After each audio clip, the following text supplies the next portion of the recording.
Hello, स्वागत है आप सभी का फिर से एक बार।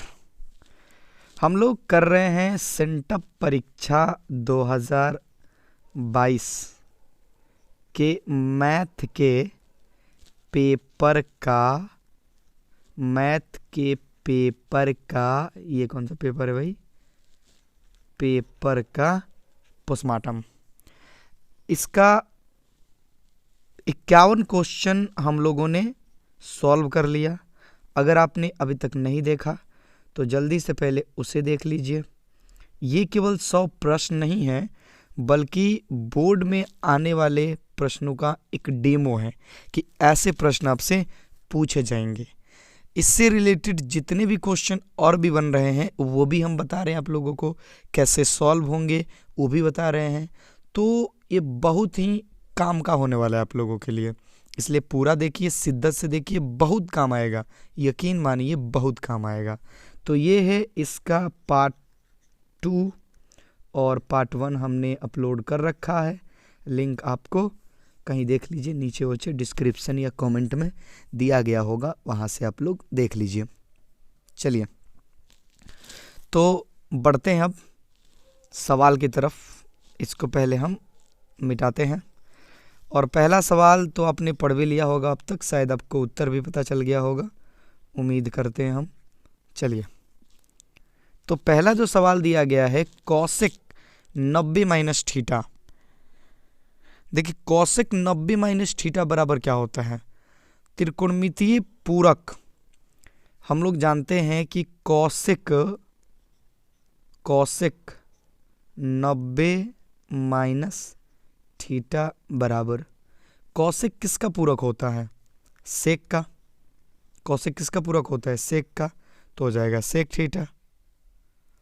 समझ लीजिए, साइन जो होता है वो पूरक होता है कॉस का, तो कॉस हो जाएगा साइन का। और टेन जो होता है वो पूरक होता है कॉट का, तो कॉट का पूरक टेन हो जाएगा। यानी यदि ऐसे सवाल इन दोनों के लिए होंगे तो इसका पूरक आंसर होगा, इन दोनों के लिए होंगे तो इसका पूरक आंसर होगा। कॉसेक का पूरक सेक होता है, तो आंसर हो जाएगा सेक थीटा। समझ में आ गया होगा आप लोगों को। दूसरा सवाल देखिए क्या कह रहा है, tan 48 into tan 23 into tan 42 into tan 67। ऐसे सवालों को बनाने के लिए क्या करते हैं? देखिए सिंपल सी काम करते हैं हम, सिंपल सा एकदम। सोचते हैं जब भी ऐसे इनटू में दे दें, हमारी बात सुनिए ध्यान से पहले आप लोग, जब भी ऐसे इनटू में सवाल दे तो आप अपने आप से एक ही सवाल पूछिएगा, और सब tan tan या सब कॉट कॉट हो, सब tan tan या सब कॉट कॉट हो, तो ही ये चीज़ बन पाएगा। और हालांकि ऐसे ही सवाल आपसे पूछे भी जाते हैं तो टेंशन लेने की ज़रूरत नहीं है आपको। सोचिए कि क्या जोड़ने पर 90 आ रहा है दूधू को, तो देखिए 48 और 42 कितना हो जाएगा? 48 और 42 90 होगा। 48 और 42 कितना हो जाएगा? 90 हो जाएगा। उसी तरीके से जो यहाँ पर 23 और 67 वो 90 होगा। तो क्या किया जाता है, इनमें से दो को चेंज कर दीजिए, दो को चेंज कर दीजिए पूरक में। हम जानते हैं, अभी बताएं आप लोगों को, टेन का पूरक क्या होता है? कॉट।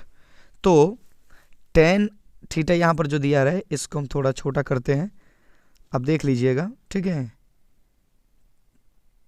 चलिए छोटा कर दिए, 10 लिख दे रहे हैं यहाँ पर, हमको निकालना है tan 48 into tan 23 into tan 42 into tan 67, ये दिया है। चलिए तो इसको चेंज कीजिए तो कॉट में, तो कॉट में चेंज करने के लिए क्या करते हैं, थीटा को 90 में से घटा देते हैं। तो घटाइए 90 में से 48 को, 90 में से 48 को घटाइए, कितना होगा सर? 42 होगा। इनटू इसको भी चेंज कर दीजिए कॉट में, तो कॉट घटाइए इसको 90 में से 23 को, 67 होगा।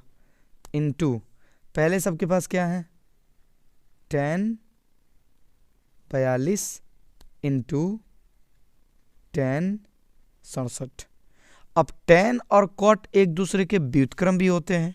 हाँ सर, ये ऐसे हैं जो पूरक भी हैं और व्युत्क्रम भी है। तो कॉट 42 tan 42 एक दूसरे को ख़त्म कर देगा क्योंकि एक दूसरे के व्युत्क्रम होते हैं। उस तरह से कॉट 67 और tan 67 एक दूसरे को ख़त्म कर देगा। तो आंसर कितना आएगा सर? 1 आएगा। तो आंसर हो जाएगा 1। उम्मीद है कि समझ में आया होगा आप लोगों को। बढ़ जाएं आगे। जी सर बढ़ जाइए। अगला सवाल कह रहा है कि cos square 17 minus sine square 73, इसका मान हमें निकालना है। देखिए लिख दे रहे आपकी सुविधा के लिए, शायद ना दिख रहा होगा आप लोगों को तो लिख दे रहे हैं, छोटा कर दिए ज़्यादा। cos square 17 minus sine square 73 क्या होगा? आपको पता है कि cos और साइन एक दूसरे को पूरक होते हैं, तो चेंज कर सकते हो आप cos और पूरक एक दूसरे के cos और साइन एक दूसरे के पूरक होते हैं। तो cos को साइन में चेंज करो, बड़ा आसान है। अरे बड़ा आसान है, 90 में से घटा लो। तो 90 में से 17 घटाओगे कितना होगा? 63 माइनस स्क्वायर तो स्क्वायर डाल देंगे, साइन माफ़ कीजिएगा यहाँ 73 होगा, ये हड़बड़ में गड़बड़। 73 घटा लीजिए 17 को 90 में से, 73 ही आएगा, माइनस साइन स्क्वायर 73 लीजिए। यहाँ भी स्क्वायर होगा क्योंकि यहाँ स्क्वायर है, तो यहाँ भी स्क्वायर होगा। ठीक है, यहाँ स्क्वायर है, ये तो पहले से वही चीज़ रख दी है, तो ये तो सेम हो गया ना। तो घट के कितना आएगा? 0। घट के कितना आएगा सर? 0 आएगा। चलिए बढ़ते हैं अगले सवाल की तरफ। अगला सवाल ध्यान से देखिएगा आप लोग, ध्यान से देखिए, जूम कर दें। लो भाई लो, कह रहा है कि cos 1 degree into cos 2 degree into cos 3 degree into dash dash dash dash dash cos 180 degree. बढ़िया सवाल है, शानदार सवाल एकदम। सर आपके लिए तो सारे सवाल शानदार रहते हैं। अरे ना, आपके लिए भी cos 1 degree into cos 2 degree into dash dash dash मतलब 3 भी है, cos 180 डिग्री कह रहा है ये। देखिए इसमें हमें सभी के मान तो पता है नहीं। हाँ सर नहीं पता है, पर बताइए कि ये cos 1 से लेकर 180 डिग्री जाएंगे तो इसी बीच में एक मान आएगा cos 90। हाँ सर, तो cos 90 का मान कितना? सर 0। अब बताओ कि उसके पहले जितने भी होंगे या उसके बाद जितने भी होंगे, मतलब 90 इसकी बात कर रहे हैं, इसकी, उनका अपना अपना मान होगा कुछ ना कुछ, पर cos 90 का मान तो 0 होगा। तो जितने भी शुरू और अंतिम के मान होंगे 0 से गुना करके क्या बनाएंगे? सर 0। तो बस यही कर रहा था, समझे? कर सेक 0 का मान क्या होगा? सेक 0, देखिए सेक 0 मिटाएं हम इसको थोड़ा सा, अच्छा बता देते हैं सीधे मिटाना क्या है। इसमें तो मान याद रखना होता है आप लोगों को। सेक 0 का मान 1 होता है। सेक 0 का मान कितना होता है? 1। सर ये कैसे? अब ये तो मान होता है ना, ये काहे पूछ रहे हो आप लोग कोई से? गलत बात है तो। चलिए, तो सेक 0 का मान 1 होता है, cos 0 का मान भी 1 होता है, सेक 0 का मान भी 1 होता है। ठीक, याद रखिएगा। बढ़ते हैं अगले सवाल की तरफ। अरे यार ये कहाँ है सवाल? कह रहा है ये तो केवल त्रिकोणमिति की लड़ी लग गई है। चलिए समझते जाइए, समझते तो जाइए। करे थीटा बराबर 45 डिग्री हो तो tan square theta plus 1/tan square theta. अरे भाई लो, कह रहा है कि tan स्क्वायर थीटा का मान 45 रख दिया आपने, प्लस 1/tan स्क्वायर थीटा का मान 45। अब अगर हम आपको ये बता दें कि tan 45 का मान 1 होता है, तो ये चीज़ तो आप लोग खुद से बना सकते हो। तब तो सर सच में हम बना सकते हैं। तो tan 45 का मान होगा 1, तो 1 का स्क्वायर ऐसे स्क्वायर का क्या फ़ायदा, क्योंकि वर्ग तो एक ही होने वाला है। 1/tan45 का मान 1, तो 1 का स्क्वायर। अब बताइए आप कि 1 और 1 कितने होंगे, क्योंकि 1/1 का मतलब 1, तो 1 और 1 कितने हो जाएगा, 2 हो जाएगा सर। तो खूब जम के तैयारी कीजिए, बढ़िया से पढ़िए और टेंशन छोड़ के तैयारी कीजिए, एकदम बढ़िया रिजल्ट होगा, टेंशन नहीं लेना आप लोगों को, अच्छा होगा। जितना समय मिल रहा है शिद्दत से पढ़िए, ना सोचिए इतना सारा सब्जेक्ट है, ये करना है वो करना है, नहीं नहीं नहीं, अंतिम समय में ऐसे पढ़ाई नहीं होती है। अंतिम समय में जो मिल रहा है, जो अच्छा चीज़ है, उसे बस आप लपेटते जाइए, उसे मनोरंजन के साथ पढ़ते जाइए, मज़े से पढ़ते जाइए, बेफिक्र होकर पढ़ते जाइए, रिजल्ट अच्छा होगा। जो बढ़िया है, बार बार बोर्ड में पूछा गया है, उन पर ज़्यादा फोकस कीजिए और उनको पढ़िए। और यहाँ तो हम ऑब्जेक्टिव की आपकी तैयारी करा ही रहे, सब्जेक्टिव का भी कराएंगे, टेंशन काहे को लेने का, टेंशन काहे को लेने का। कह रहे कि यदि अल्फा बराबर बीटा बराबर 60 डिग्री, तो कॉस अल्फा माइनस बीटा का मान होगा। ये तो मजाक है, काहे सर, ये तो मजाक है ना। अल्फा का मान भी 60, बीटा का मान भी 60, तो यहाँ अल्फा माइनस बीटा दिया है, तो 60 माइनस 60 हो जाएगा।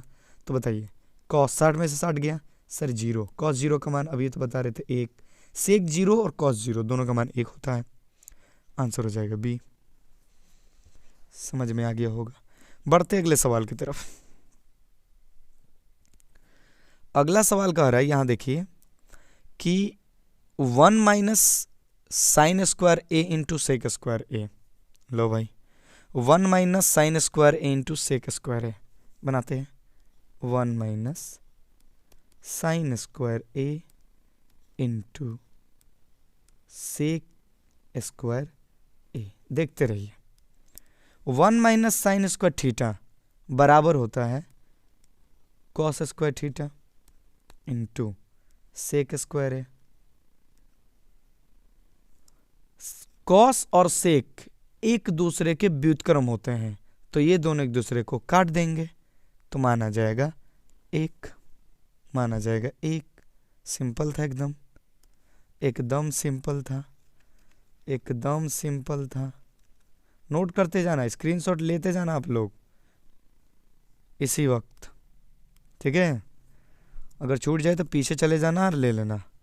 करे 1 माइनस टेन स्क्वायर 45, क्या प्रॉब्लम, 1 माइनस टेन 45 का मान सर अभी आपने बताया 1, इस पर स्क्वायर बट्टा 1 प्लस टेन स्क्वायर 45, तो 1 प्लस टेन स्क्वायर, टेन 45 का मान सर 1, तो 1 का स्क्वायर, 1 का वर्ग 1 ही होता है, तो 1 में से गया 0, अब बट्टा 1 और 1 कितना हो जाएगा 2, 0/2 यानी 0। 0 को किसी भी से भाग दिया जाए तो 0 ही होता है ना। हाँ सर। अगला सवाल कह रहा है कि यदि 2 साइन 2 थीटा बराबर रूट अंदर 3, तब थीटा का मान होगा। लो भाई बनाते हैं, ध्यान से देखिएगा, ये नया क्वेश्चन एकदम आप लोगों के लिए। 2 साइन 2 थीटा बराबर रूट अंदर 3, तब कह रहे थीटा का मान क्या होगा। कोई ना, टेंशन ना लेना है। ये क्या कर रहे हैं, साइन 2 थीटा बराबर क्या होगा सर, 2 गुना में है, इधर आएगा तो बट्टा में हो जाएगा, इधर आएगा तो बट्टा में हो जाएगा।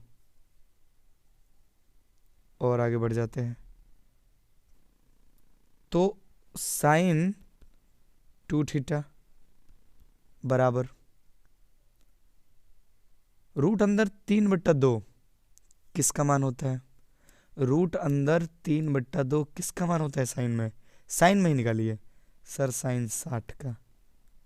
चलिए साइन साइन हटा दीजिए, तो 2 थीटा बराबर हो जाएगा 60, 2 से घटा दीजिए तो 30, तो थीटा का मान आ जाएगा 30। बस समझ में आ गया, ले लीजिए स्क्रीनशॉट आप लोग। बढ़ते हैं आगे की तरफ।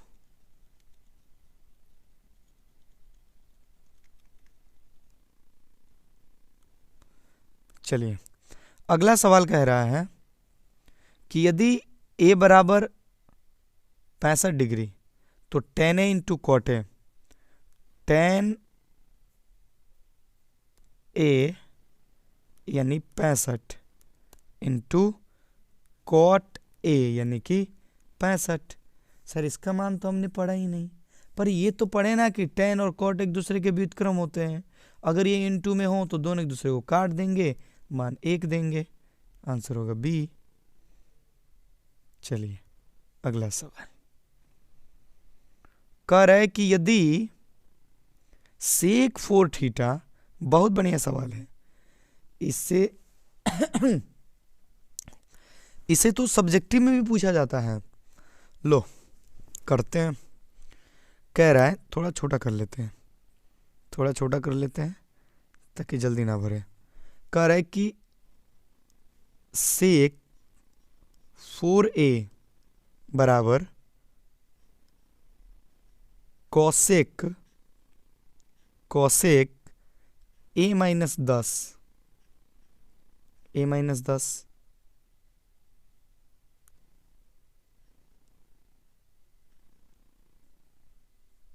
a minus 10। अब देखिए बनाएंगे कैसे इसे, एकदम आसान है। आपको पता है कि सेक और कॉसेक एक दूसरे के पूरक होते हैं। क्या होते हैं? पूरक। तो अगर हम चाहें तो क्या कर सकते हैं? अगर हम चाहें तो सेक को कॉसेक में बदल सकते हैं। हाँ सर, कॉसेक 90 माइनस थीटा करके, तो कॉसेक 90 माइनस थीटा यानी 4a बराबर में हम यही चीज लिख सकते हैं। हाँ सर लिख सकते हैं ना ऊपर वाला। अब बताइए कॉसेक से कॉसेक क्या हो जाएगा? कैंसिल, क्योंकि बराबर में वही है। तो क्या हो जाएगा इधर? 90 माइनस 4a बराबर a माइनस 10। बहुत बढ़िया सर। ये 10 को इधर लेकर आ जाइए इस पार, तो कितना हो जाएगा सर? 100 हो जाएगा। इस 4 को उस पार लेके जाइए तो प्लस में हो जाएगा, तो 5a हो जाएगा। कितने मर्त में सर? 20 मर्त में। कितने मर्त में? तो 20 मर्त में यहां पर कट जाएगा यह, तो आंसर हो जाएगा 20 डिग्री। समझ में आया? आना चाहिए एकदम। अगला सवाल, इसे मिटाते हैं। कह रहा अगला सवाल, ध्यान से देखिएगा आप लोग, कि sec square 10 degree minus cot square 80 degree कितना होगा? घबराना नहीं है, घबराना तो बिल्कुल नहीं है आपको, हम है ना। चलिए तो ये हो गया आपका सवाल। ये हो गया। बनाएंगे कैसे? सेक स्क्वायर 10 माइनस कॉट को 10 में चेंज किया जा सकता है। हाँ सर, 90 में से घटा करके उसका थीटा 90 में से घटाइए, चेंज हो जाएगा। तो चलो भाई चेंज कर लेते हैं। तो 10 स्क्वायर 90 में से घटा दीजिए 80 को 10, दोनों का थीटा सेम हो गया। जी सर। अब आपको एक सूत्र याद करना होगा। आपने एक चीज़ पढ़ा होगा, यहाँ ध्यान से देखिएगा, कि 1 प्लस tan स्क्वायर थीटा बराबर होता है सेक स्क्वायर थीटा। अगर ये tan उस तरफ चला जाए तो किस में जाएगा? माइनस में। तो बताइए sec square theta minus tan square theta, sec square theta minus tan square theta का मान कितना होगा? सर 1। चमका? यहाँ से देख लो, ये इधर प्लस में उधर जाएगा तो माइनस में, तो सेक स्क्वायर, ये अरे इधर प्लस में उधर जाएगा तो माइनस में, तो sec square theta minus tan square theta कितना होगा? 1 होगा। 1 बच जाएगा इधर, तो आंसर होगा 1। क्या खूब हो रहा है भाई, 1 की तो लड़ी लगा दिया गया है। चलिए बढ़ते अगले सवाल की तरफ। आप लोग पढ़ लीजिए तब तक सवाल, हम मिटाते हैं इसको।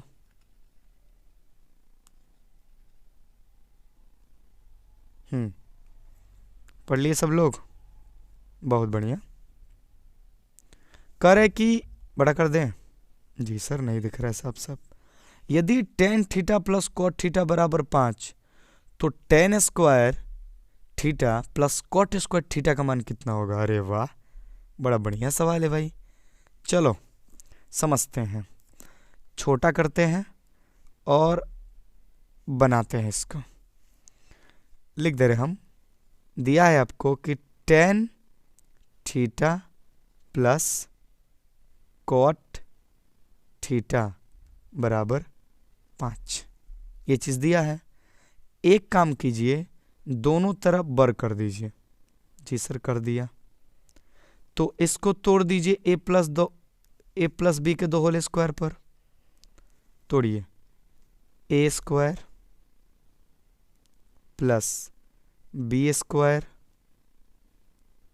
प्लस 2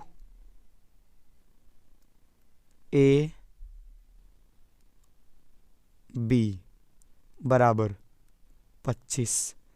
टेन और कॉट एक दूसरे के व्युत्क्रम होने के कारण ये कट जाएंगे। जी सर कट जाएंगे, बहुत बढ़िया। तो क्या होगा? तो हो जाएगा tan square theta plus cot square theta बराबर, ये इधर प्लस में 2 है, उधर जाएगा तो माइनस में, तो 25 में से 2 गया 23 होगा। यही पूछा था कि tan square theta plus cot square theta, answer 23 होगा। आया समझ में? ऐसे सवाल पूछे जा सकते हैं बोर्ड में। बड़ा बढ़िया लगा ये हमको, बहुत बढ़िया सवाल लगा।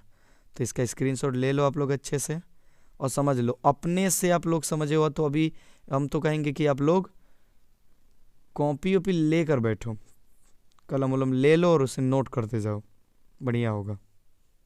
चलो अगला सवाल देखते हैं क्या दिया है। करें निम्नलिखित में किसका मान रूट अंदर 2 है? रूट अंदर 2, रूट अंदर 2। चलो टेन 60 का मान कितना होता है? सर रूट अंदर 3, तो ये तो होगा नहीं। कॉस 45 का मान कितना होता है? 1 बटा रूट अंदर 2, तो ये तो होगा नहीं। साइन 30 का मान कितना होता है? 1 बटा 2, ये भी होगा नहीं। कॉसेक 45, देखिए कॉसेक 45 जो होता है इसका मान होता है रूट अंदर 2, तो आप आंसर हो जाएगा डी। अगला सवाल कह रहा है कि sine square 60 minus cos square 60, तो बड़ा आसान है, मान पुट कीजिए, बना डालिए। साइन स्क्वायर 60, साइन 60 का मान कितना होता है? साइन 60 का मान कितना होता है? साइन 60 का मान sine square 60 minus cos square 60। चलो बनाते हैं। साइन 60 का मान होता है रूट अंदर 3 बट्टा 2 का 2 होल स्क्वायर माइनस कॉस 60 का मान होता है 1 बटा 2 का 2 होल स्क्वायर। अगर हम यहाँ पे आगे बनाएं तो स्क्वायर से रूट कैंसिल हो जाएगा, तो 3 बट्टा 2 दूने के 4 माइनस 1 बट्टा 4। अब एलसीएम निकाल कर अगर घटाएंगे तो 4 4 का एलसीएम 4 होगा, 3 में से 1 गया जाएगा तो 2 बट्टा 4 हो जाएगा। इन 2 एकम 2, 2 दूने के 4, तो 1 बट्टा 2 हो जाएगा। ऑप्शन डी, ऑप्शन डी हो जाएगा। मिला लीजिए आप लोग। चलिए अगला सवाल। तो त्रिकोणमिति की लड़ी लग गई है, लाइन से वो केवल त्रिकोणमिति मिल रहा है नहीं। चलो कोई बात नहीं है।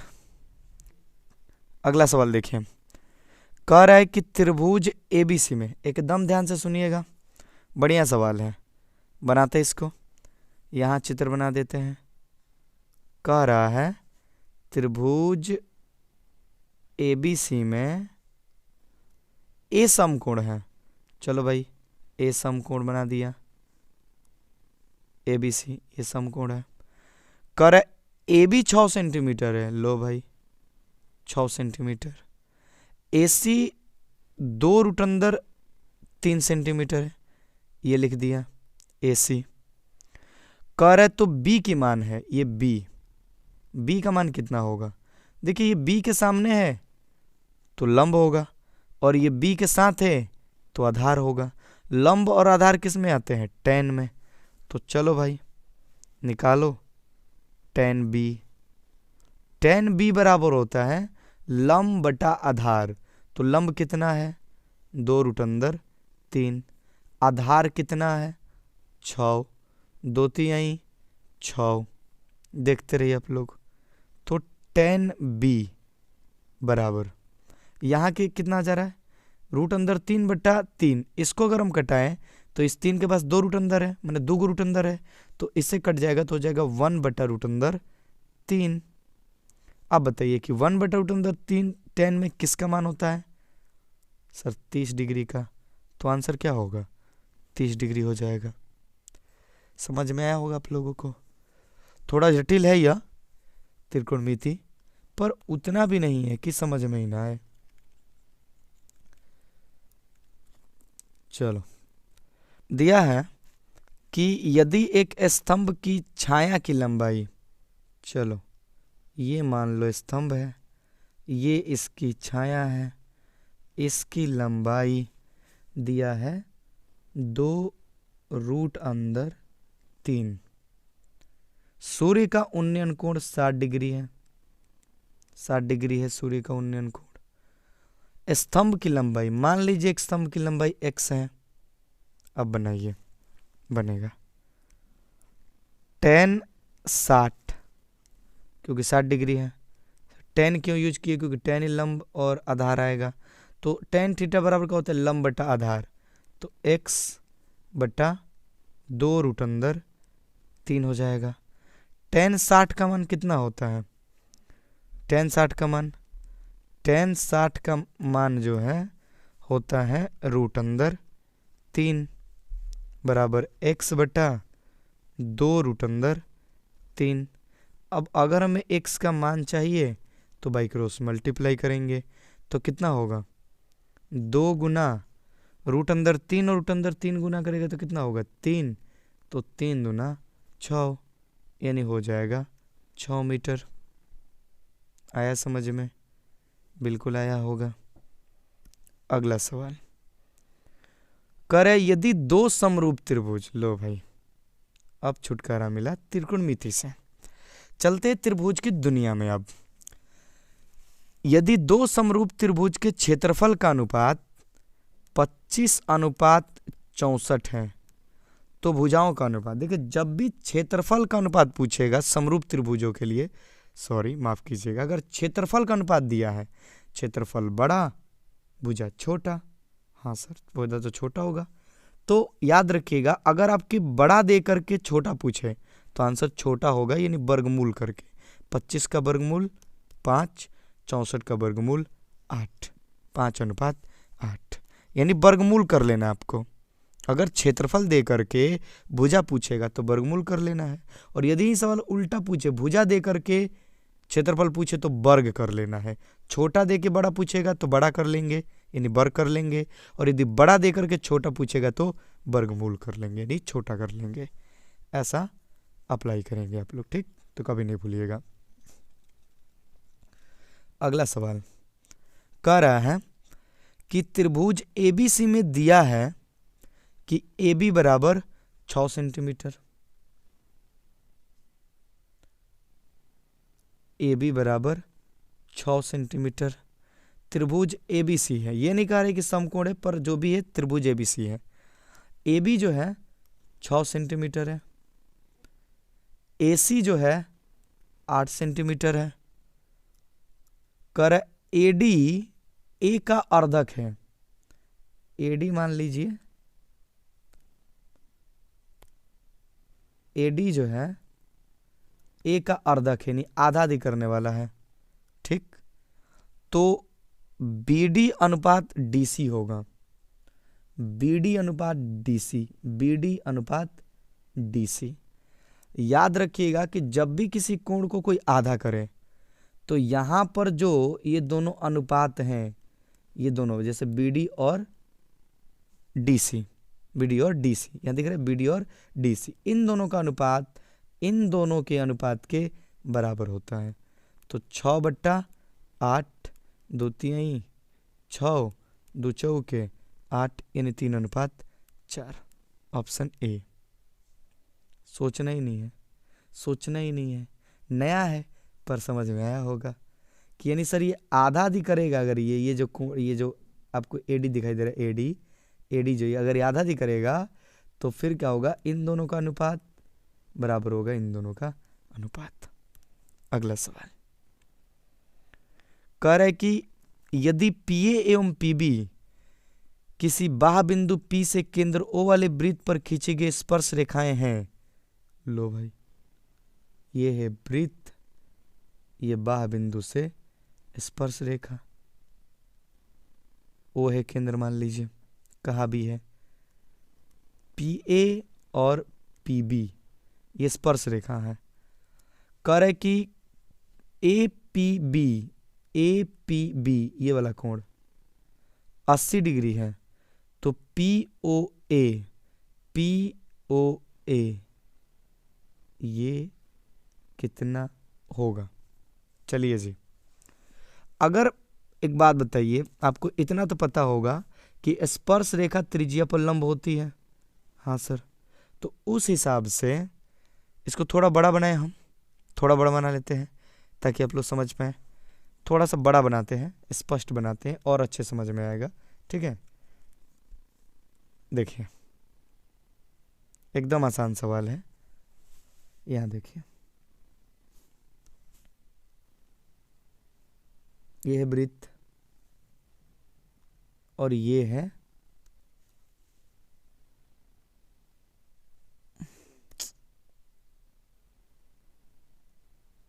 स्पर्श रेखा। ये कह रहा है कि 80 डिग्री है, ये P है, ये A है और ये B है और ये है केंद्र O।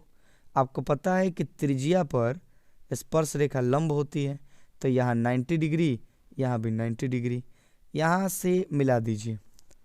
आपसे पूछा क्या है, ध्यान से देखिए, POA यानी ये पूछा गया, ये देखिए ये पूछा है। तो आपको पता है कि अगर ये 80 है तो ऊपर आधा जो होगा वो 40 होगा। जी सर, ये 40 होगा। और ये 90 है, तो 40 और 90 कितने होंगे सर? 130 होंगे। अब बताइए एक त्रिभुज में कितने कोण बनते हैं? 180 के सर। 180 में से 130 को घटा लीजिए सर, 50 होगा। यानी यहाँ पर जो मान आएगा POA जो कि पूछा है, ये 50 डिग्री होगा, ये 50 डिग्री होगा और आंसर हमारा 50 हो जाएगा। चलिए बढ़िए अगले सवाल की तरफ। आप लोग कह रहा है कि किसी वृत्त पर स्थित किसी बिंदु पर खींची गई स्पर्श रेखा स्पर्श बिंदु से होकर जाने वाली त्रिज्या से कौन सा कोण बनाती है? लो भाई, अभी तो बता रहे थे, मान लो ये वृत्त है। करे वृत्त पर किसी स्थित किसी बिंदु पर खींची गई स्पर्श रेखा, चलो लो स्पर्श रेखा, मान लो ये वो बिंदु है, ये वो बिंदु है। स्पर्श बिंदु से होकर जाने वाली जो रेखा है वो त्रिज्या पर कौन सा कोण बनाती है? ये त्रिज्या, अभी तो बता रहे थे कि स्पर्श रेखा त्रिज्या पर क्या होती है? लंब, यानी कि 90 डिग्री का कोण बनाती है। तो इसमें सोचना ही नहीं था। अगला सवाल कर, यदि किसी बाह्य बिंदु A से केंद्र O वाले वृत्त पर दो स्पर्श रेखाएं AP और AQ खींची गई हैं। AP बराबर 10 सेंटीमीटर, तो AQ कितना होगा? याद रखिएगा कि बाह्य बिंदु से वृत्त पर खींची गई स्पर्श रेखा की लंबाई सदैव समान होती है। अगर ये 10 सेंटीमीटर है तो ये भी 10 सेंटीमीटर ही होगा, ये भी 10 सेंटीमीटर ही होगा, तो आंसर होगा 10 सेंटीमीटर। अगला सवाल करें, यदि BC केंद्र O वाले वृत्त पर एक व्यास है, BC केंद्र O वाले वृत्त पर व्यास है, केंद्र O वाले वृत्त पर व्यास है BC। लो भाई BC व्यास है एवं D वृत्त के परिधि पर एक बिंदु है, तो चलो D ले लो यहां पर, मान लो ये है। तो कह रहा है BDC कोण, BDC का मान कितना होगा? ये रुक जाइए, और बड़ा बनाते हैं, रुक के रहिए। ये देखिए, ये है वृत्त, ये है BC। कह रहा है कि इस पर कहीं पर भी आप पॉइंट ले लीजिए D, और अब इसको मिला दीजिए और बताइए कि वो कितना कोण बनाएगा। हमारी बात ध्यान से सुनिएगा, अब याद हो जाएगा। व्यास द्वारा परिधि पर बनाया गया कोण हमेशा ही 90 डिग्री होता है। कितना डिग्री होता है? 90 डिग्री। कहीं भी बना लीजिए आप। अगर मान लीजिए इसी को आप यहाँ भी मिलाते 90 डिग्री, अगर आप यहाँ भी मिलाते 90 डिग्री, कहीं भी मिलाइएगा 90 डिग्री ही बनेगा। आंसर होगा 90 डिग्री। लिख लीजिएगा आप लोग कि वृत्त के व्यास द्वारा परिधि पर बनाया गया कोण 90 डिग्री का होता है। आंसर होगा ए। अगला सवाल, तो देखिए क्वेश्चन नंबर 77 क्या दिया है। किसी वृत्त को दो अलग बिंदुओं पर प्रतिच्छेदित करने वाली रेखाखंड को कहते हैं। बड़ा बढ़िया क्वेश्चन है, ध्यान दीजिएगा। कोई वृत्त है, इसके दो अलग बिंदुओं पर, तो ये एक बिंदु है, ये एक बिंदु है, प्रतिच्छेद करने वाली रेखा, मान लीजिए कि प्रतिच्छेद करने वाली रेखाखंड है, या रेखाखंड है, ये रेखाखंड हो गई, को कहते हैं जीवा, छेदक रेखा, स्पर्श रेखा। इनमें से कोई नहीं। लो भाई, अब यहां पर जो ये ऑप्शन दिखाई दे रहा है जीवा, देखिए ये तो जीवा ही है, क्योंकि वृत्त को अगर दो बिंदुओं पर परिधि को ऐसे मिलाया जाता है तो सबको क्या बोलते हैं? जीवा। ये सब क्या है? जीवा है, सब जीवा है। छेदक रेखा किसको बोलते हैं? जो वृत्त को प्रतिच्छेद करके चला जाए, ऐसी रेखा जो वृत्त को प्रतिच्छेद करके चली जाए। लेकिन यहाँ रेखाखंड दिया है, यहाँ रेखाखंड दिया है, तो फिर हमारा आंसर जीवा होना चाहिए एकदम। लेकिन छेदक रेखा भी हो सकता है जब वो रेखा देगा। ठीक, चलिए समझ में आ गया होगा।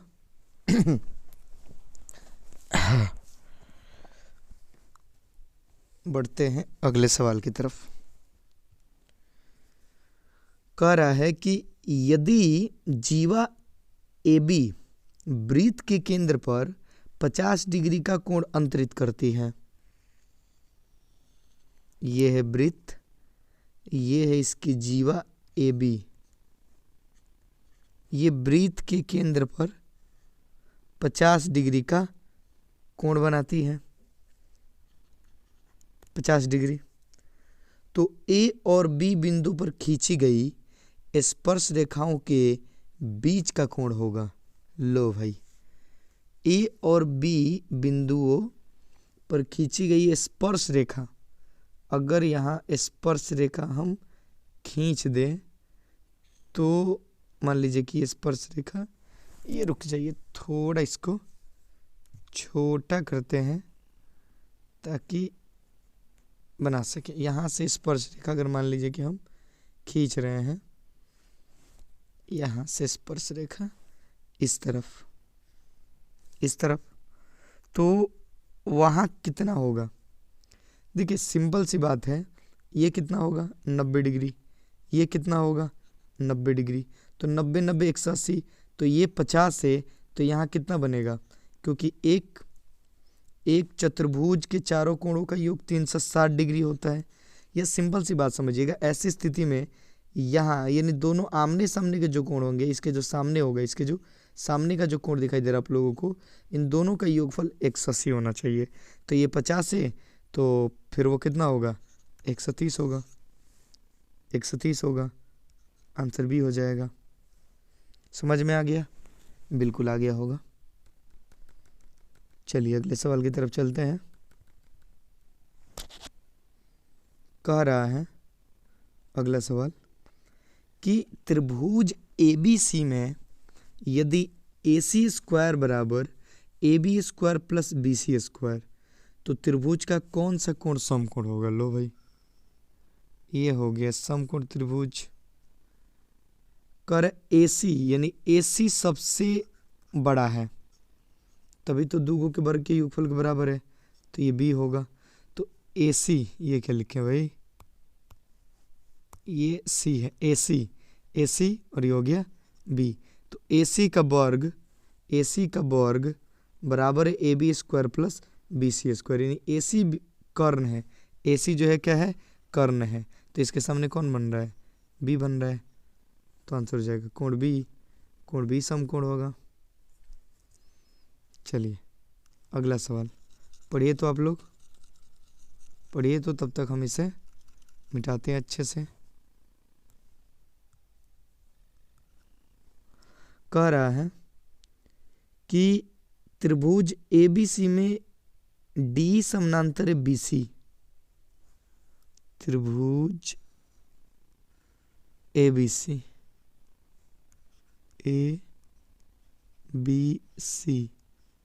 में DE समानांतर BC। ठीक, यहाँ हम थेल्स पर में लगाएंगे, लो सवाल एकदम पक्का उसी पर होगा। AD बट्टा DB, AD बट्टा DB, AD बट्टा DB बराबर है 4/7। और AC जो है ये टोटल, ये है कितना, 6.6। AC जो है 6.6 है, तो AE कितना होगा। चलो भाई, AC दिया है, पूरा दिया है और ऊपर का पूछ रहा है, तो बनाएंगे कैसे। ध्यान लगाए रखना, आप लोग चित्र पे ध्यान लगाए रखोगे सब समझ में आएगा।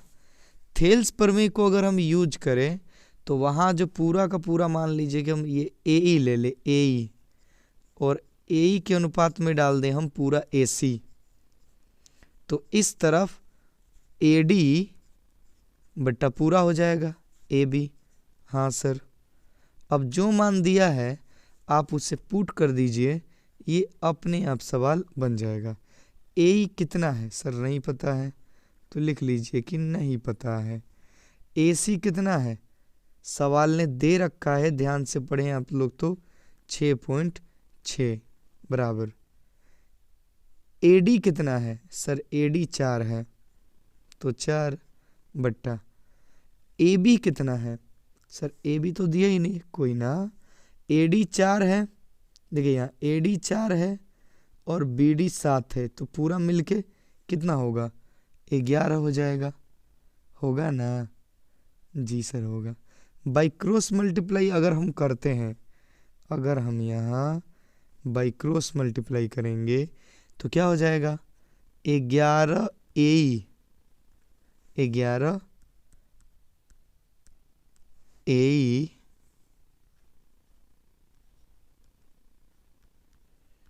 बराबर 4 में 6 से गुना करना होगा, तो 4 गुना 6.6 यही होगा। अब ये बट्टा में जाएगा 11, तो AE जो होगा वो बराबर हो जाएगा 4 गुना 6.6। अब बट्टा में 11, दशमलव उड़ा देंगे तो 0। अब अगर हम कटाएं तो ये 10 मर्त में और ये 6 मर्त में। अब 6 चौके 24, तो 24/10 हो जाएगा, जिसका क्या मतलब हुआ, जिसका मतलब हुआ 2.4, जिसका मतलब हुआ 2.4। अब विकल्प देख लीजिए 2.4, ऑप्शन बी हो जाएगा। स्क्रीनशॉट लेते जाइएगा आप लोग, ठीक है, दिखा दे रही है कैसे बनाए हुए हैं, ये यहाँ बनाए हुए हैं, देख लीजिए। बढ़ते हैं अगले सवाल की तरफ। हाँ, थोड़ा लिखने में प्रॉब्लम होता है, ठीक है, यहाँ साफ उतना नहीं लिख पाते हम, तो टेंशन नहीं लेने का। क्वेश्चन नंबर 81, करे दो वृत्तों की त्रिज्याओं का अनुपात इतना है तो उनके क्षेत्रफलों का अनुपात होगा। दो वृत्त हैं, उनकी त्रिज्याओं का अनुपात इतना है 2:3, तो उनके क्षेत्रफल का अनुपात कितना होगा। देखिए त्रिज्या है, क्षेत्रफल कितना होता है वृत्त का, पाई r²। देखिए ये तो अचर है तो इसको हटा दीजिए, ये है चर यानी कि त्रिज्या, इसी पर डिपेंड करेगा। तो मान लीजिए कि अगर हम इसका वर्ग करेंगे तो कितना होगा 4, और इसका वर्ग करेंगे तो कितना होगा 9, क्योंकि ये त्रिज्या का अनुपात है, तो हो जाएगा 4:9। सिंपल एकदम। करे 42 सेंटीमीटर त्रिज्या वाले वृत्त के उस त्रिज्यखंड का योगफल क्या होगा जिसका केंद्रीय कोण 30 डिग्री है। लो भाई एकदम आसान है, एकदम 42 सेंटीमीटर त्रिज्या इसका, ये देखिए 42 सेंटीमीटर इसकी त्रिज्या है, और त्रिज्यखंड बनाना है जिसका कोण 30 डिग्री है। ठीक है, तो चलो त्रिज्यखंड का क्षेत्रफल क्या होता है? त्रिज्यखंड का क्षेत्रफल होता है θ/360 पाई r स्क्वायर। तो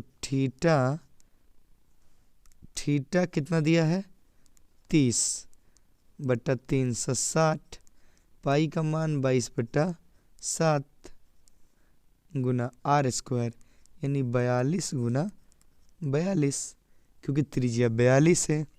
1 0 से 1 0, ये हो गया 12 मर्त में, तो हो जाएगा 7 छके 42, 6 दूना 12, 2 से ये 11 मर्त में, तो कितना हो जाएगा 42 में 11 से गुना कर लिया जाए तो 42 में 11 से 462, कितना हो जाएगा 462 हो जाएगा। देखिए तो दिया है किधर 462 सेंटीमीटर स्क्वायर दिया है, बिल्कुल दिया है, बिल्कुल दिया है। यहाँ ध्यान से देखिए आप लोग, ऑप्शन सी। चलिए बढ़ते अगले सवाल की तरफ, देख लीजिए आप लोग, नोट कर लीजिए अच्छे से। करे यदि किसी पहिए की त्रिज्या 35/44 मीटर हो तो उसके द्वारा एक चक्कर में तय की गई दूरी है। एक चक्कर मतलब परिधि क्या होता है 2 पाई r, तो 2 पाई का मान 22/7, r कितना दिया है 35/44, 22 दूना 44, 2 से 2, 7 बचे 35, यानी उसके द्वारा चली गई एक चक्कर में दूरी होगी 5 मीटर। चलिए अगला सवाल। कर 12 सेंटीमीटर व्यास के गोले का आयतन क्या होगा? गोले का आयतन क्या होता है? गोले का आयतन क्या होता है? देखिए गोले का आयतन होता है, बड़ा आसान, 4/3 पाई r क्यू, 4/3 पाई r क्यू। चलिए रख दीजिए, 4/3 पाई का मान 22/7 r क्यू। जरा ध्यान से, ये क्या है? व्यास है। क्या है? व्यास 12 सेंटीमीटर, त्रिज्या कितना होगा? त्रिज्या होगा 6, तो 6 गुना 6 गुना 6, 3 दूना 6, 22/7 तो कटेगा नहीं, तो पाई के फॉर्म में दिया नहीं। चलिए कोई दिक्कत नहीं है, हम पाई को पाई रख देंगे, यानी 22/7 को पाई रख देंगे। तो यहाँ पर छचा के 36, 36 दूना 72, 72 चौके कितना हो जाएगा 4 दूना 8, और 7 चौक 28, 288 पाई सेंटीमीटर, क्योंकि ये पाई है इसे हमने गुना नहीं किया, तो हो जाएगा 288 पाई मतलब घन सेंटीमीटर, माफ कीजिएगा घन सेंटीमीटर, क्योंकि आयतन है, तो ये हो जाएगा। चलिए समझ में आ रहा होगा आप लोगों को। अगला सवाल। करे 2 बेलनों की त्रिज्याओं का अनुपात इतना है, तो उनकी ऊंचाई और उनकी ऊंचाइयों का अनुपात इतना है तो उनके आयतन का अनुपात होगा। चलो भाई, बेलन का आयतन क्या होता है? बेलन का आयतन होता है pi R square H, pi R square H, ये बेलन का आयतन होता है। चलिए, बट्टा, मान लीजिए कि दूसरे का भी यही होगा पाई आर स्क्वायर एच, पर इसको मान लीजिए 1 1 या मान लीजिए कुछ भी अलग सा, पाई से पाई का हो गया, कैंसिल हो गया। चलिए मान पुट कर दीजिए। आर कितना दिया है? 2 दिया है, तो 2 दूने के 4। एच कितना दिया है? 5 दिया है, तो 5 पचाहा 25 पचाहा 25। दूसरे का आर कितना दिया है? 5 दिया है, तो 25। और ऊंचाई कितना दिया है? 2, तो 4। ये तो कटफट बराबर हो गया, तो 1:1 आ रहा है, तो आंसर हो जाएगा ए, 1:1। चलिए, तो अगला सवाल लेते हैं। कह रहा है कि किसी घन का आयतन 2744 सेंटीमीटर क्यूब है, इसकी भुजा होगी। सिंपल एकदम, अरे एकदम सिंपल है। घन का आयतन क्या सर? भुजा क्यू। भुजा क्यू कितना दिया है? 2744।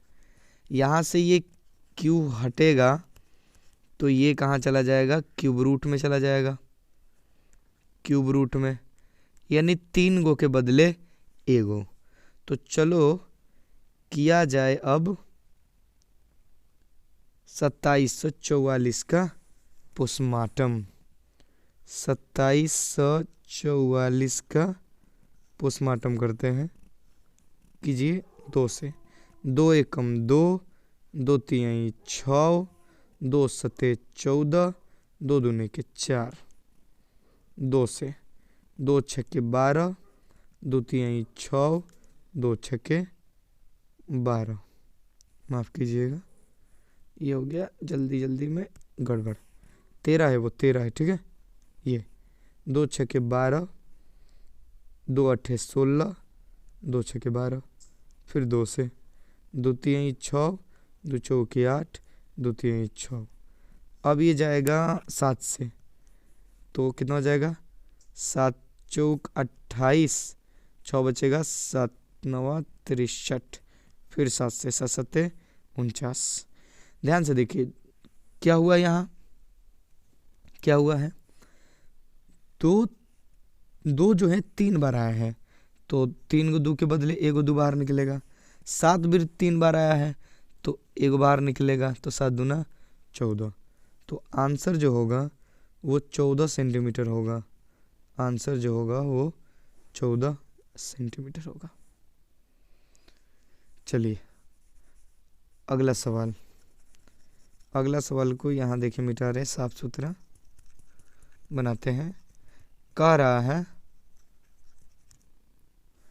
कि यहाँ देखिए, इसको और जूम कर देते हैं। देखिए अब आप लोग, कह रहा है कि 59 बटा साइन 31। ये तो एकदम सिंपल है, एकदम सिंपल, एकदम सिंपल।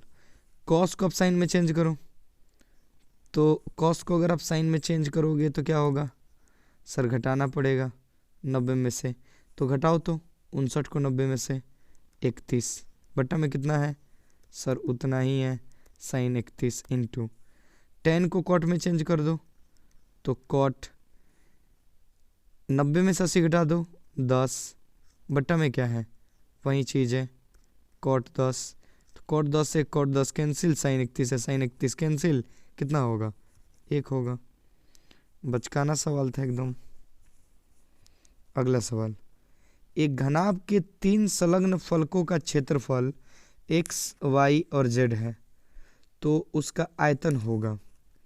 उसका आयतन कितना होगा यदि 3 संलग्न फलकों का क्षेत्रफल है इतना। तो अगर मान लीजिए कि इसका क्षेत्रफल है इतना, घनाभ के संलग्न फलक हैं, तो पूछ रहे हैं उनका आयतन कितना होगा।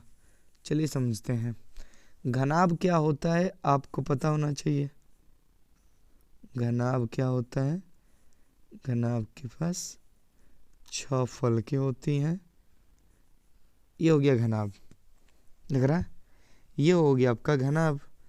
अब इसके फलकों का जो है 3 फलकों का दे दिया है, संलग्न फलकों का। मान लीजिए कि एक ये और एक ये 3 फलक, एक नीचे वाला, एक ऊपर वाला और एक बाईं तरफ का। एक्स वाई और जेड है। तो कह रहा है कि उनका क्षेत्रफल, सॉरी उनका आयतन क्या होगा। घनाभ का आयतन क्या होता है बताइए तो। घनाभ का आयतन होता है लंबाई गुना चौड़ाई गुना ऊंचाई। लंबाई गुना चौड़ाई गुना ऊंचाई होता है। अब यहाँ पर जो ये क्षेत्रफल दे रखा है सवाल वाले ने, तो क्षेत्रफल के रिस्पेक्ट में हमें क्या करना है, आयतन निकालना है। तो सबसे पहले जरूरी है कि हम ये पता करें। तो देखिए ये सब के सब क्या है, ये सब के सब क्या है, आयत है एक प्रकार के। तो आयत का क्षेत्रफल क्या होता है, लंबाई गुना चौड़ाई। जी सर। तो इसको हम बना रहे हैं, ध्यान से देखिएगा आप लोग, इसको हम बना रहे हैं अच्छे से एकदम। तो यानी एक होगा क्षेत्रफल लंबाई गुना चौड़ाई, जो कि सवाल वाले ने x दे रखा है। एक होगा, एक हो जाएगा चौड़ाई गुना ऊंचाई, जो कि सवाल वाले ने y दे रखा है मान लीजिए। और एक होगा लंबाई गुना ऊंचाई, जो कि सवाल वाले ने z दे रखा है। अब हमें क्या करना है कि L गुने B गुने H चाहिए, क्योंकि वही होता है आयतन। तो इसके लिए हम क्या करते हैं, इन तीनों समीकरणों को गुना कर देते हैं। तीनों समीकरणों को वापस में गुना कर देते हैं। हाँ सर कर दीजिए।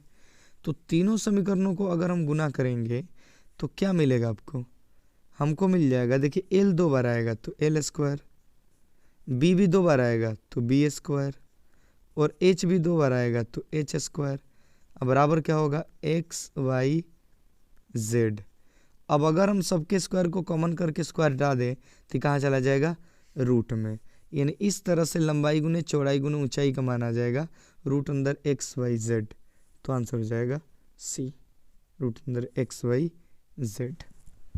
उम्मीद है कि समझ गए होंगे। सारा खेल यहाँ था। उसके बाद गुना कर दिए हम दो, LHS में LHS से, RHS में RHS से। गुना करने पर इतना के बराबर इतना मिला। अब सोचो कि अगर हम स्क्वायर हटा दें इस वाले पर से तो ये कहाँ चला जाएगा, रूट में।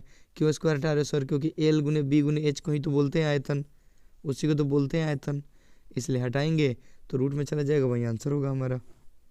चलिए सबको मिटाते हैं।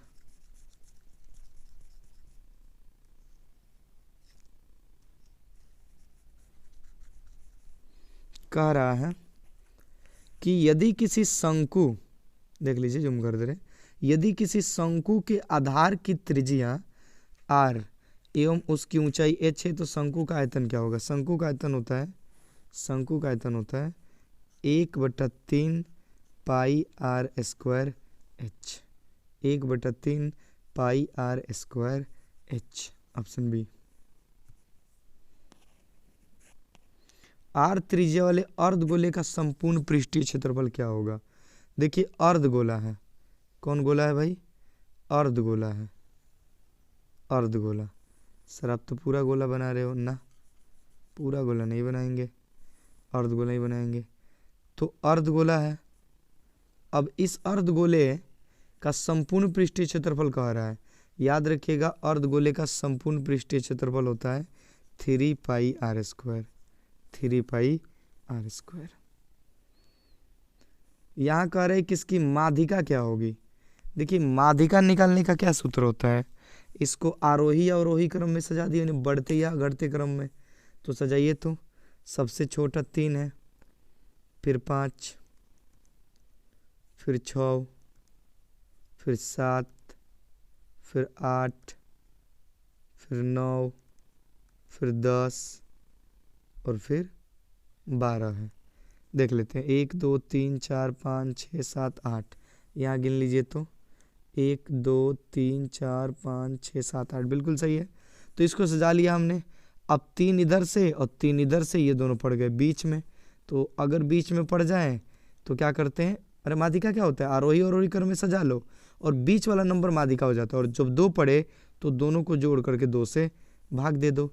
तो अगर हम इसको भाग देंगे तो 15/2 होगा, और 15/2 का मतलब 7.5, 7.5 हो जाएगा। समझ में आ गया? यानी सर बढ़ते या घटते क्रम में सजा लेना है, हाँ। और बीच का नंबर आपका माध्यिका होता है, और अगर 2 पड़ेगा तो जोड़ के 2 से भाग दे दीजिएगा। समझे जी? समझ गए होंगे अब तक आप लोग। करें प्रथम 10 सम प्राकृत संख्याओं का माध्य क्या होगा? माध्य क्या होता है? आंकड़ों का योग बटा आंकड़ों की संख्या, आंकड़ों का योग बटा आंकड़ों की संख्या।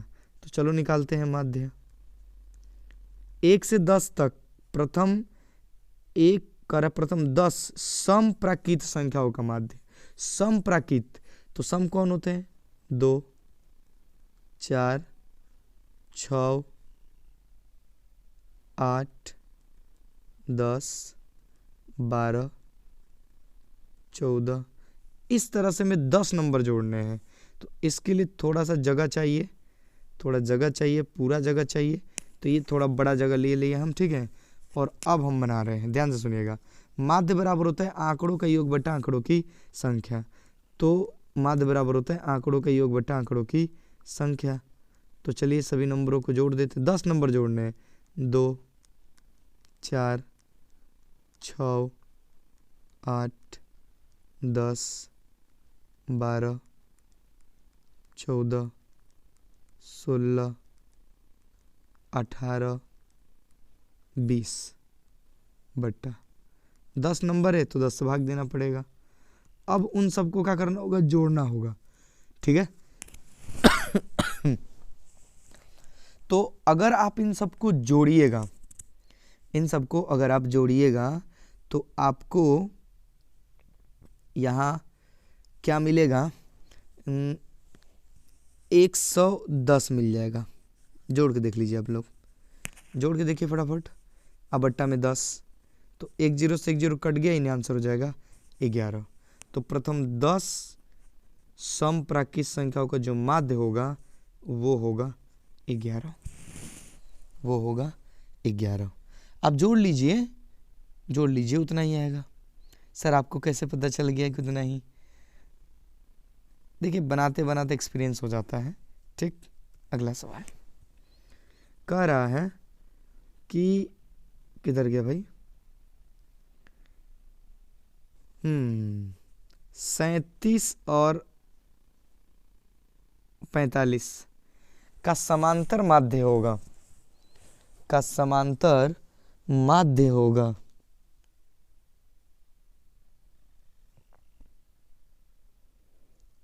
आंकड़ों का योग बटा आंकड़ों की संख्या। ये जोड़ेंगे तो 7 5 12 के 2 और 4 3 7 1 8, 2 से भाग दीजिए तो कितना हो जाएगा? 41। आंसर होगा 41।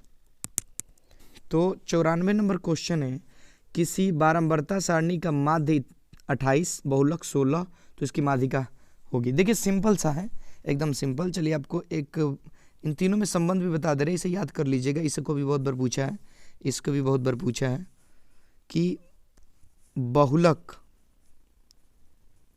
बहुलक बराबर होता है, बहुलक मिटा क्यों रहे सर, थोड़ा और छोटा करना पड़ेगा। बहुलक, बहुलक बराबर होता है 3 गुने माध्यिका माइनस 2 गुने माध्य। मैंने ये तो बहुलक दिया है जी सर, 16 दिया है। 3 गुने माध्यिका, माध्यिका दिया है नहीं सर पूछा है, तो मान लीजिए x माइनस 2 गुने माध्य, माध्य दिया है बिल्कुल सर 28। तो अब बना लीजिए 28 दूना कितना होगा 56, ये 56 इधर आएगा तो जुड़ जाएगा, तो जुड़ जाएगा तो कितना होगा बोलिए, तो 56 और 16 कितने हो जाएंगे, 56 और 16 कितने हो जाएंगे, क्या नहीं चल रहा भाई, 56 और 16, 56 और 16 6 6 12 के 2 5 1 6 1 7 यानी कि 72, इधर हो जाएगा 3x, 3 से घटा दीजिए, 3 दूना 6, 3 दूना 6 और 3 चौके 12 यानी कि 24 हो जाएगा, आंसर हो जाएगा 24। तो ये रिलेशन जो है, ये रिलेशन है, ठीक है, बहुलक बराबर 3 गुने माध्यिका माइनस 2 गुने माध्य, ये याद रखना होगा। अगला सवाल कह रहा है यहाँ पर देखिए, निम्नलिखित में कौन केंद्रीय प्रवृत्ति की माप नहीं है। देखिए माध्य, माध्यक और बहुलक ये तो केंद्रीय प्रवृत्ति की माप है, यही पढ़ते हैं हम लोग। मानक विचलन जो है केंद्रीय प्रवृत्ति की माने केंद्रीय प्रवृत्ति का मान मापक नहीं है, ठीक, याद रखिएगा। अगला सवाल बस थोड़े से और कर, इतने का बहुलक क्या है। बहुलक का मतलब क्या होता है, बहुलक का मतलब होता है कि दिए गए आंकड़ों में जो सबसे ज़्यादा बार आया है। तो देखिए तो इसमें सबसे ज़्यादा बार कौन आया है, सबसे ज़्यादा बार अगर हम देखें तो 9 को काउंट कीजिए, तो 9 यहाँ पर 1 2 3 बार आया है। इसके अलावा और कुछ 8 2 बार आया है, 5 तो एक ही बार है, 3 4 एक ही बार है, ठीक है, तो 7 2 बार है, तो 9 सबसे ज़्यादा बार आया है 3 बार, तो आंसर हो जाएगा 9। अगला सवाल, किसी घटना की प्रायिकता का अधिकतम मान। देखिए कोई भी प्रायिकता एक या उससे छोटा होता है या फिर 0 या उससे बड़ा होता है। तो किसी भी घटना का जो अधिकतम चांस होता है वो 1 होता है और न्यूनतम चांस जो होता है वो 0 होता है। करे 2 सिक्कों की उछाल में संभव परिणामों की संख्या। कभी भी आपको अगर संभव परिणाम की संख्या चाहिए तो सिंपल सा आप चीज अपनाइएगा कि उसमें चांस कितने हैं, चांस और उसका पावर दे दीजिएगा नंबर। तो सिक्के में चांस होते हैं 2, हेड या टेल, और उछाले कितने गए हैं 2, तो 2 के पावर 2 यानी 2 गुने 2, तो 2 दूने के 4, तो आंसर हो जाएगा 4। अगला सवाल, 2 सवाल बच गए हैं बस। करे कि P बराबर 0.07, तो P E डैश बराबर क्या होगा। किसी भी घटना की प्रायिकता का अगर E डैश का मतलब क्या होता है कि आपको नहीं होने का चाहिए, तो उसको 1 में से होने को घटा लीजिए, 1 में से होने को घटा लीजिए। तो सिंपल है, 1 में से हमें घटाना होगा किसको, 0.07 को। अगर हम ये घटाएंगे तो आएगा 0.93, 0.93, आंसर ए होगा। आखिरी सवाल, असंभव घटना की प्रायिकता क्या होगी, यानी जो घटना घटित नहीं होगी उसका चांस क्या, खाक होगा, 0। असंभव घटना है यानी घटित नहीं होगा तो 0 होगा। तो ये हो गए हमारे टोटल 100 प्रश्न, और ये 100 प्रश्न नहीं बल्कि बोर्ड की एक बहुत अच्छी तैयारी है।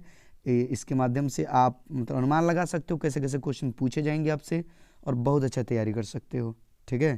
तो मिलते हैं फिर एक और अच्छे वीडियो के साथ। तब तक के लिए आप पढ़ते रहिए, हंसते रहिए, मुस्कुराते रहिए, गुनगुनाते रहिए।